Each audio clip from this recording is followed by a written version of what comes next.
এখনই মিলবে না রেহাই, বজ্রবিদ্যুৎ সহ ঝড় বৃষ্টির পূর্বাভাস। দুর্যোগের আশঙ্কায় জেলাগুলিতে। অসহ্য গরমে রাজ্য জুড়ে গতকাল বজ্রবিদ্যুৎ সহ ঝড় বৃষ্টি হয়। আজ থেকে দক্ষিণবঙ্গে জারি হলুদ সতর্কতা। রবিবার পর্যন্ত দুর্যোগের পূর্বাভাস রয়েছে। সোমবার পর্যন্ত ঝড় বৃষ্টির পূর্বাভাস। নামছে পারদ। রাজ্যের কোন কোন জেলায় বেশি বৃষ্টির পূর্বাভাস জেনে নিন। আজ শুক্রবার কম বেশি ঝড় বৃষ্টির পূর্বাভাস রয়েছে দক্ষিণবঙ্গের সব জেলাতেই। সেই সঙ্গে কোথাও কোথাও ঘন্টায় 30 থেকে 40 কিলোমিটার গতিবেগে দমকা হাওয়া বইতে পারে। পশ্চিম মেদিনীপুর, ঝাড়গ্রাম এবং বাঁকুড়ায় বজ্রবিদ্যুৎ সহ ঝড় বৃষ্টি হতে পারে। ওই 3 জেলার জন্য জারি হয়েছে হলুদ সতর্কতা। আগামী সোমবার পর্যন্ত ঝড় বৃষ্টি চলবে। উত্তরবঙ্গের উপরের দিকে 3-4 জেলা এবং দক্ষিণবঙ্গের পশ্চিমের দিকে 4-5 জেলাতেই ঝড় বৃষ্টির পরিমাণ বেশি থাকবে। বজ্রবিদ্যুৎ সহ দমকা ঝড়ো হওয়ার সম্ভাবনা। 30 থেকে 50 কিলোমিটার প্রতি ঘন্টা গতিবেগে দমকা ঝড়ো বাতাসের সঙ্গে বজ্রবিদ্যুৎ সহ বৃষ্টি হবে। শিলাবৃষ্টি ও বজ্রপাতের আশঙ্কাও থাকবে, এমনটাই জানিয়েছে আবহাওয়া দফতর।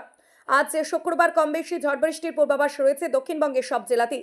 সেই সঙ্গে কোথাও কোথাও ঘন্টায় 30 থেকে 40 কিলোমিটার গতিবেগে দমকা হাওয়া বইতে পারে। পশ্চিম মেদিনীপুর, ঝাড়গ্রাম এবং বাঁকুড়ায় বজ্রবিদ্যুৎ সহ ঝড় বৃষ্টি হতে পারে।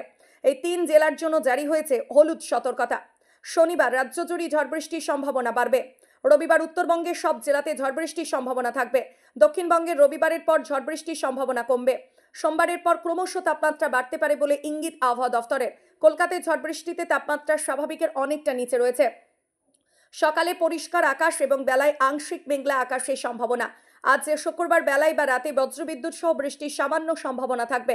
সোমবার পর্যন্ত বিক্ষিপ্তভাবে বজ্রবিদ্যুৎ সহ হালকা থেকে মাঝারি বৃষ্টির সম্ভাবনা। বজ্রবিদ্যুৎ সহ বৃষ্টির সঙ্গে হালকা ঝোড়ো হাওয়া বইতে পারে। তাপমাত্রা স্বাভাবিকের কাছাকাছি থাকবে আগামী কয়েকদিন এবং তাপমাত্রার খুব বড়সড় পরিবর্তন হবে না। কলকাতায় আজ শুক্রবার সর্বনিম্ন তাপমাত্রা 21.3 ডিগ্রি সেলসিয়াস, যা স্বাভাবিক তাপমাত্রা চেয়ে 4.8 ডিগ্রি সেলসিয়াস কম। গতকাল বৃহস্পতিবার দিনের সর্বোচ্চ তাপমাত্রা ছিল 32.2 ডিগ্রি সেলসিয়াস, যা স্বাভাবিক তাপমাত্রা থেকে 3.2 ডিগ্রি সেলসিয়াস কম।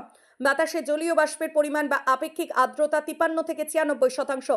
আগামী 24 ঘন্টায় শহরের তাপমাত্রা থাকবে 23 ডিগ্রি থেকে 32 ডিগ্রি সেলসিয়াসের মধ্যে।